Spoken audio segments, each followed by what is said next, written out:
અઠવારો તમારો મળ્યો જિંદગી જીવવા જેવી લાગે કાયમ ભેડા ને ભેડા રેજો આ મનખાની વાટે આખું આખું વારી જવું તારી એક સ્માઈલ માટે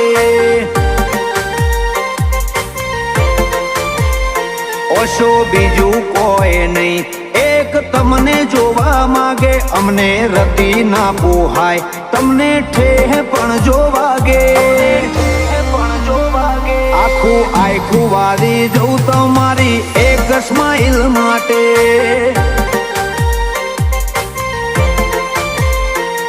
ઓય ભવનો ભેટો થાય એ તો રમના ઘરનો લેખો લેણ દેણ વાળો લલાટ હશે તમારો ને મારો ઓય ભવનો ભેટો થાય એ તો રમના ઘરનો લેખો લેણ દેણ વાળો